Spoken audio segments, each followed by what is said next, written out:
Not even all that I had gone through could make me contented with a quiet life. I soon wearied of its pleasures, and longed for change and adventure. Therefore I set out once more, but this time in a ship of my own, which I built and fitted out at the nearest seaport. I wished to be able to call at whatever port I chose, taking my own time, but as I did not intend carrying enough goods for a full cargo, I invited several merchants of different nations to join me. We set sail with the first favorable wind, and after a long voyage upon the open seas we landed upon an unknown island which proved to be uninhabited. We determined, however, to explore it, but had not gone far when we found a roc's egg, as large as the one I had seen before and evidently very nearly hatched, for the beak of the young bird had already pierced the shell. In spite of all I could say to deter them,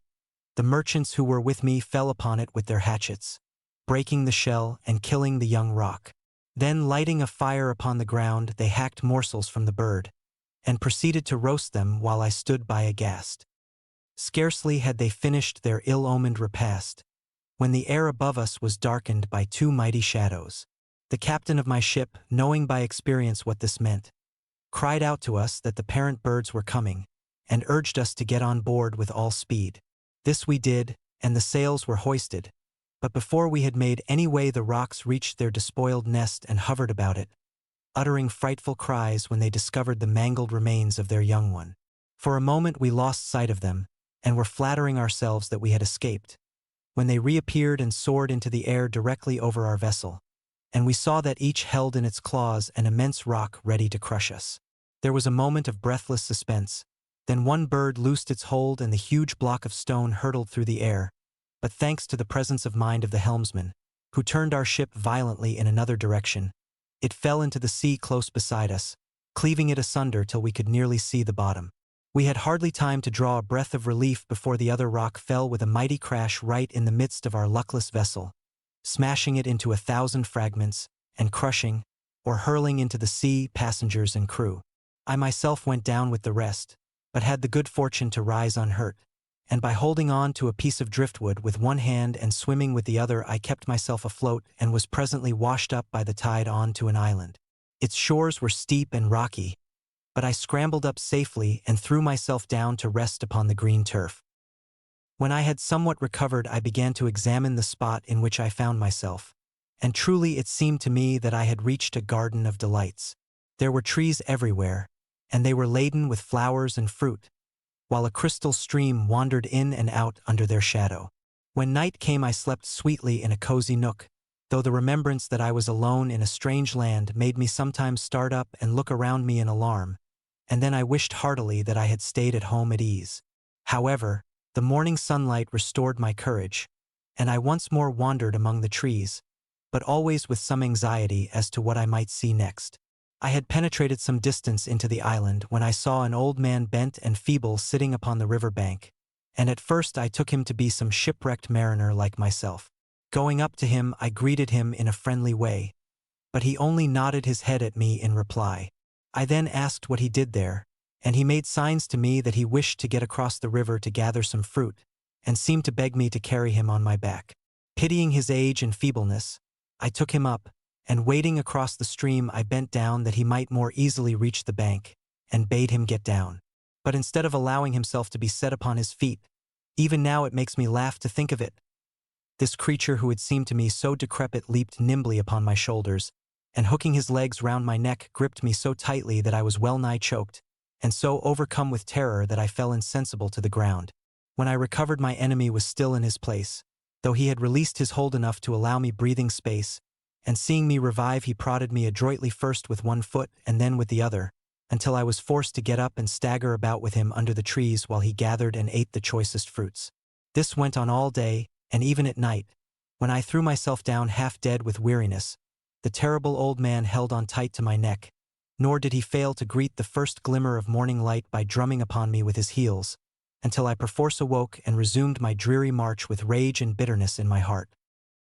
It happened one day that I passed a tree under which lay several dry gourds, and catching one up I amused myself with scooping out its contents and pressing into it the juice of several bunches of grapes which hung from every bush. When it was full I left it propped in the fork of a tree, and a few days later, carrying the hateful old man that way,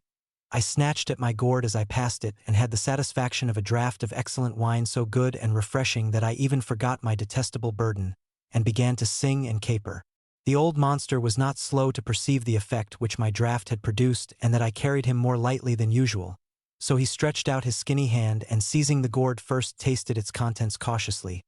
then drained them to the very last drop. The wine was strong and the gourd capacious, so he also began to sing after a fashion, and soon I had the delight of feeling the iron grip of his goblin legs unclasp, and with one vigorous effort I threw him to the ground, from which he never moved again. I was so rejoiced to have at last got rid of this uncanny old man that I ran leaping and bounding down to the seashore, where, by the greatest good luck, I met with some mariners who had anchored off the island to enjoy the delicious fruits, and to renew their supply of water. They heard the story of my escape with amazement, saying,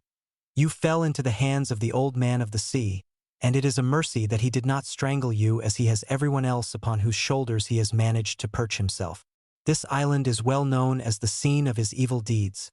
and no merchant or sailor who lands upon it cares to stray far away from his comrades." After we had talked for a while, they took me back with them on board their ship, where the captain received me kindly, and we soon set sail, and after several days reached a large and prosperous-looking town where all the houses were built of stone. Here we anchored, and one of the merchants, who had been very friendly to me on the way, took me ashore with him and showed me a lodging set apart for strange merchants. He then provided me with a large sack, and pointed out to me a party of others equipped in like manner. "Go with them," said he, "and do as they do, but beware of losing sight of them, for if you strayed your life would be in danger." With that he supplied me with provisions, and bade me farewell, and I set out with my new companions. I soon learnt that the object of our expedition was to fill our sacks with coconuts, but when at length I saw the trees and noted their immense height and the slippery smoothness of their slender trunks, I did not at all understand how we were to do it. The crowns of the cocoa palms were all alive with monkeys, big and little, which skipped from one to the other with surprising agility, seeming to be curious about us and disturbed at our appearance, and I was at first surprised when my companions after collecting stones began to throw them at the lively creatures, which seemed to me quite harmless. But very soon I saw the reason of it and joined them heartily, for the monkeys, annoyed and wishing to pay us back in our own coin, began to tear the nuts from the trees and cast them at us with angry and spiteful gestures, so that after very little labor our sacks were filled with the fruit which we could not otherwise have obtained. As soon as we had as many as we could carry, we went back to the town, where my friend bought my share and advised me to continue the same occupation until I had earned money enough to carry me to my own country. This I did, and before long had amassed a considerable sum. Just then I heard that there was a trading ship ready to sail, and taking leave of my friend I went on board, carrying with me a goodly store of coconuts, and we sailed first to the islands where pepper grows, then to Kamari where the best aloes wood is found, and where men drink no wine by an unalterable law.